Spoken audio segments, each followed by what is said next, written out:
You know, when I started contemplating marriage, the Lord asked me, what is the purpose of marriage?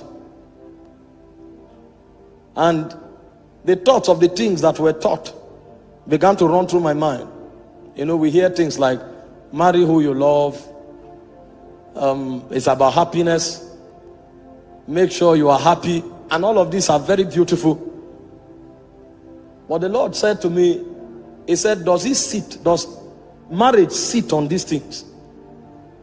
Because you can be happy with somebody that is not going in the direction of your destiny, if you have not found your destiny.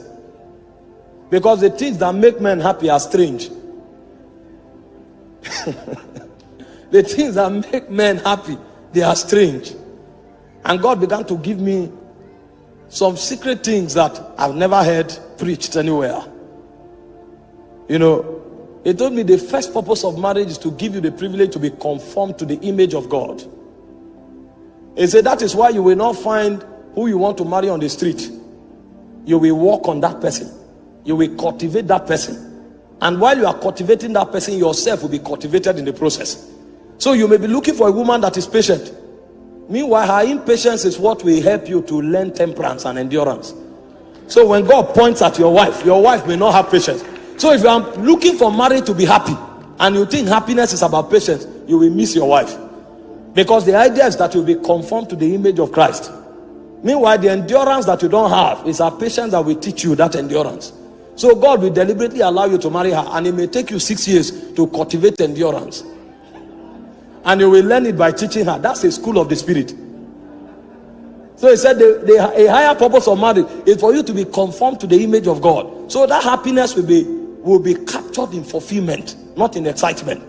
It is when you have cultivated her and the glory in her spirit begins to emanate, that's when you'll be fulfilled. It's in that fulfillment that you'll be happy. And I never saw it anywhere. So I began to, you know, I used to love tall and fair damsels. And my goal of happiness was to find a woman without blemish. When I went to pray, I gazed into the spirit and I contemplated a tall and elegant damsel, flawless in expression.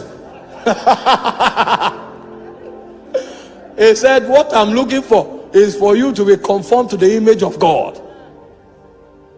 So it changed my paradigm. So when the purpose of a thing is not known, the abuse is inevitable. He told me the second purpose of marriage is to preserve divine heritage.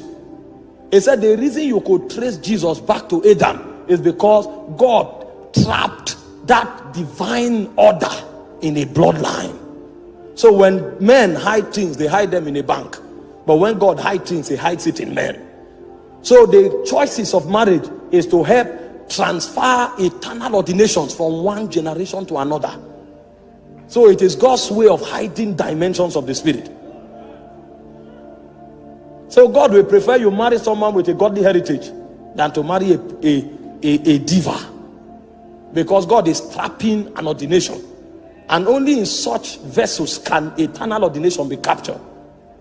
I said, wow. I was not ready to marry. If I married 5 years ago, my wife would have been a goddess, but my ministry would have ended. It would have ended by now.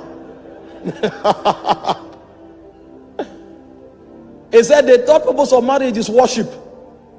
He said because it is in finding your wife that you will learn how to bend your will, because worship is not a good song.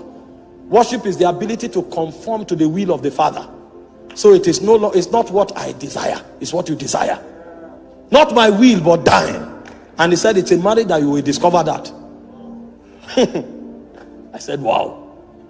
So when the purpose of a thing is not known, the abuse is inevitable. He said the fourth purpose of marriage is so that you can learn the mystery of oneness. That's the mystery that holds the Godhead together. The Father, the Son, and the Spirit. The ability to live and become one. And that was why he said, for the woman, love is submission. And they say for the man, love is sacrifice. So everything the woman has, she relinquishes it. And it looks as if she's vulnerable. And then everything the man has, he commands the man to lavish it on the woman. So at the end of the day, nobody owns nothing. And as they grow on that corridor, a point comes the woman is lost in the man and the man is lost in the woman. So the mystery of divinity can be manifested in their home. So when you step into their family become heaven on earth, because God dwells there. You know, when you come on the altar, you can coordinate yourself. You can't do that with your wife.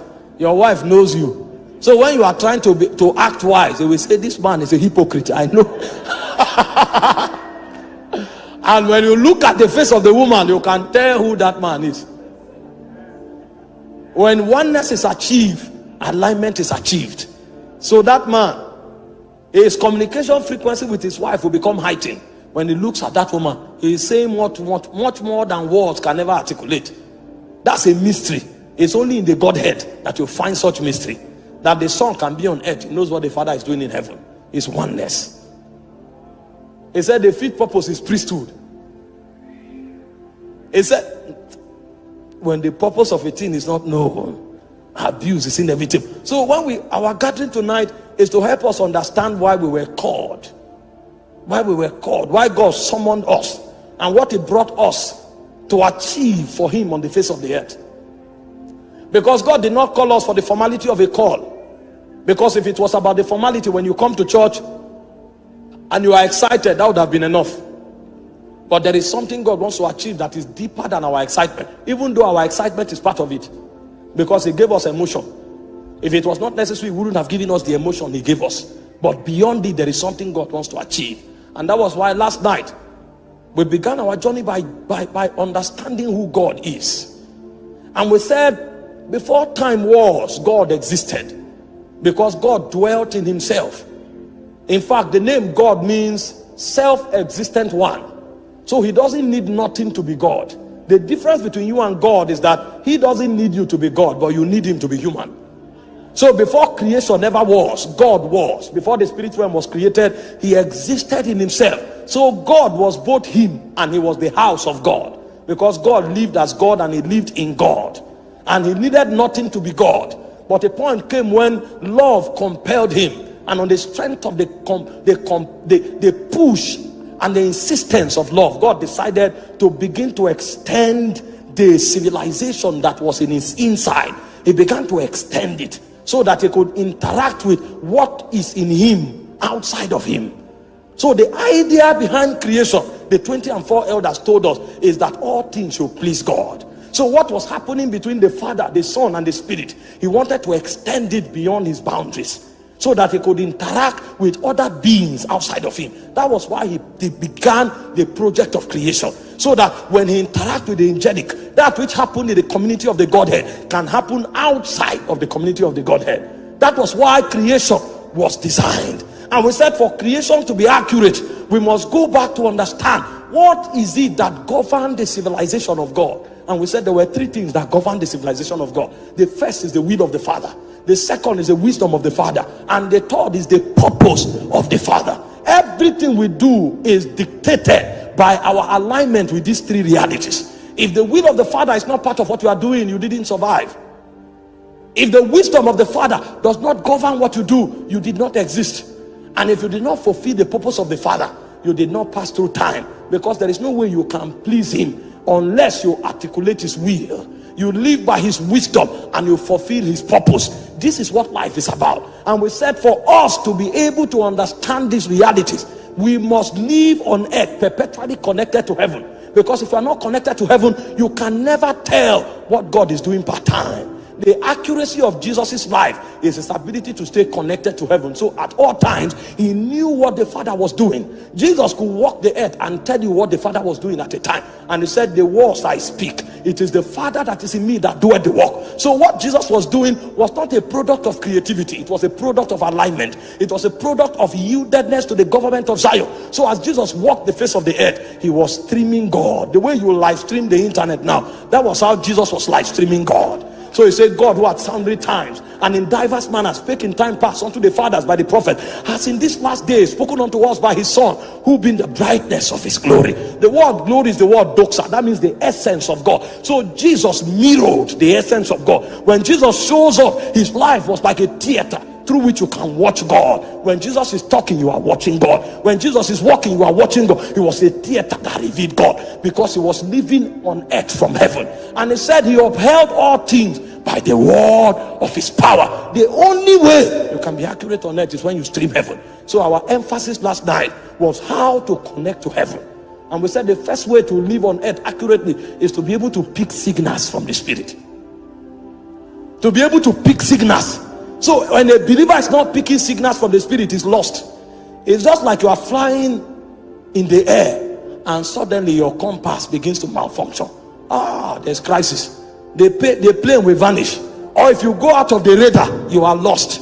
You can be flying and flying very high, but right there at that altitude you are lost. You know, when a plane is lost, it's not because it crashed. Most of the time it stepped out of radar. You no longer pick the frequencies of Zion.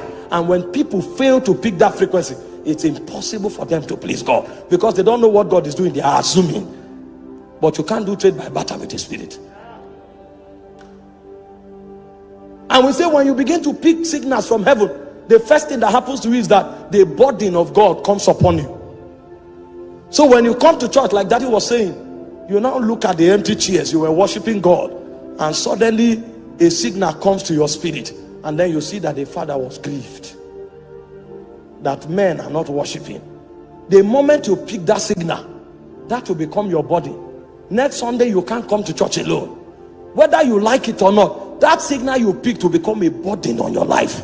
You can be in church and suddenly the keyboard is not working, and somebody else is saying, what is wrong with the keyboard? What is wrong with the keyboard now? Why? Meanwhile, when you checked, you now discover the Father was excited with the worship. All of a sudden the Father is now grieved, because you picked that signal. Even if it's the last money you have saved, you will buy a keyboard next Sunday. Others will not understand why you are doing what you are doing. You are functioning by a signal, because when you capture a signal from the Spirit, it becomes a burden. That burden is the fuel that powers your service to God. The reason many people get exhausted and rusty is because they stop picking signals. They stop picking signals. So when men come and talk to them, it can deplete their desire to push on with God. So men must pick signals. Men must articulate burdens. And when men articulate burdens, we said the third thing that happened is that the hunger for the presence of God is quickened in their spirit, because they want more. They want more. They want more. They want to have more of God. They want to hear more of God. They want to see more of God. Because when a spirit reveals himself to you, nothing will matter to you anymore. You know, the reason why lust easily finds expression in our soul is because we have not seen him that is eternal. The Bible said the reason Moses was able to abandon Egypt was because he saw him that was invincible. When a man sees God, when a man begins to pick vibrations from the realm of God, it becomes difficult for that man to focus on earth. In fact, discipline is not the ability to get things done. Discipline is the ability. If I define things from the realm of God, it will be strange. Discipline is the ability not to allow yourself be wooed into heaven, so that you can be relevant on earth. Because sometimes when you go to God's presence, you can stand there for 3 days. Your work will suffer. So what discipline will do to you is your ability to know how to allocate time for God, and also to do the things God will have you do. Because when you get there, you can be lost. Did you remember when the cloud came upon Jesus on the Mount of Transfiguration? Peter said, let's build 3 tents here. One for you, one for Elijah, one for Moses. Peter forgot he has a family. You won't go back. See, the reason you come to God's presence and you are tired, you have not seen him.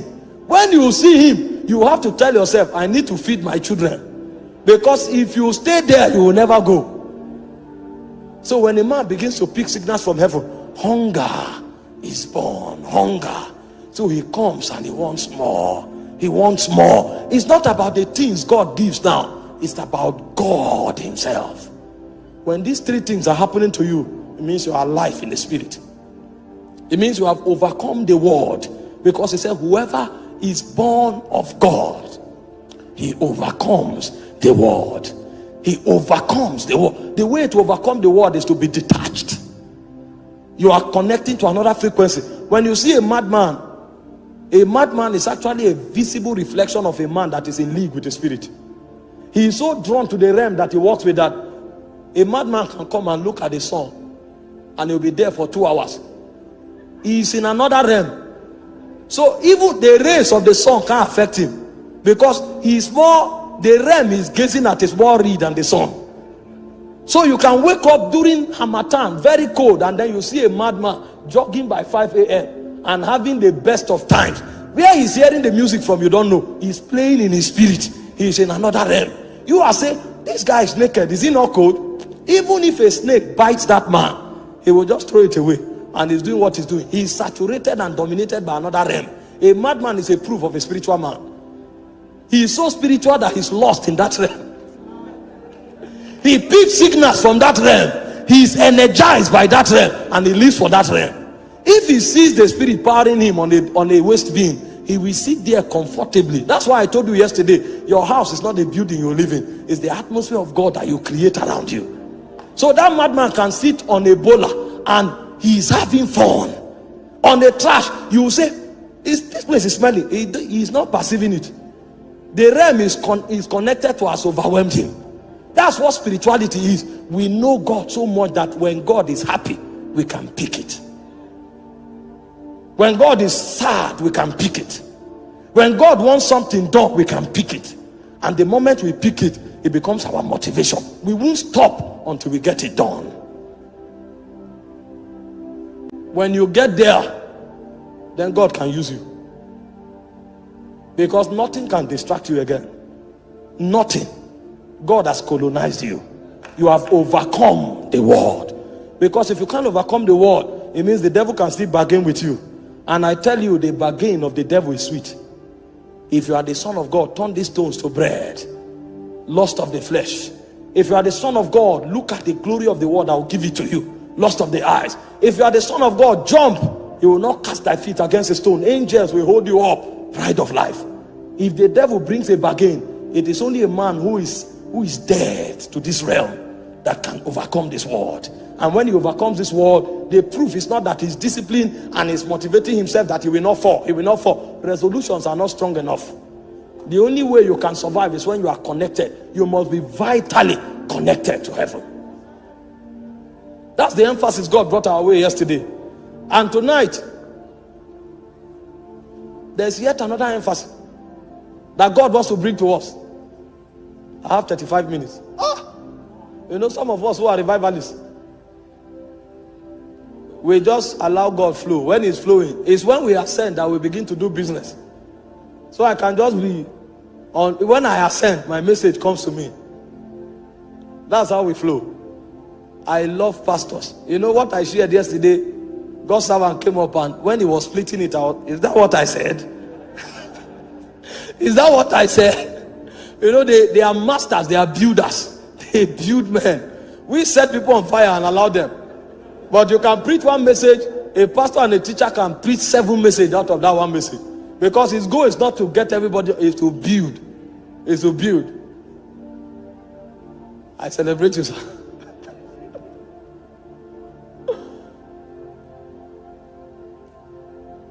The second emphasis God wants to bring to us tonight is growth. The Bible said in Galatians 4:1, it said the heir, so long as he's a child, it said differeth nothing from a servant, though he be Lord of all.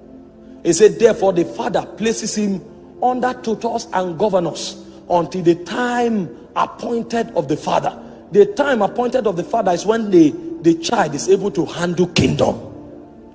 The love of the father is intact, but he can never commit kingdom to the child. Just the way you love your child so much, in fact, it's the pride of your existence. But as much as you love him, you can't give him a car at the age of 5. It's not because the car is too precious, but if you give him that car, it will kill him. So the reason you don't give him the car is because you love him. So on account of the love of the father, he withholds things from us until we grow up. And if we are talking kingdom business, if we are talking kingdom leadership, then growth becomes a very integral part of our consideration. There are 3 cadres of growth in the kingdom. You grow from a child to a son, and you grow from a son to a father. That's the individual strand of growth. The second strand of growth is a corporate strand. You grow from a citizen to a representative, an ecclesia, and then you grow from an ecclesia to a witness. That's a martyr. A martyr is one who has come to a point where he's not only representing what he believes in, but he's willing to die for it. That's why Paul said, I die daily. So the first strand of growth is from a child to a son, from a son to a father. The second strand of growth is from a citizen. When you are born, you don't become a member of the kingdom, you become a citizen of the kingdom. A member has privileges, a citizen have rights. So when I come praying for the sick, I'm not begging God to heal the sick. I am commanding the sickness to go, because as a citizen, I have the authority to address sickness. But if I were a member, I will come begging God to touch somebody. I will come begging God to heal somebody. When I come to make demand in heaven, I am not coming to beg. I'm coming to take, because I have a right. So in the kingdom, you are a citizen, not a member. And when you become a citizen and you grow from a citizen, you become a representative. A representative is what we call the ecclesia. The ecclesia is not a number-based reality. It's a responsibility-based reality. So in the Roman kingdom, when the Roman government wants to take a territory, they send an agent, 3 agents, one in the military, the other in the legislative arm of the government, and the other in the executive arm, the representative of the king. So you have a herald, you have a pilot, and then you have a centurion. These 3 is what makes the ecclesia. When they send the ecclesia to a territory, the job of the ecclesia is to colonize that territory until that territory become a replica of the Roman kingdom.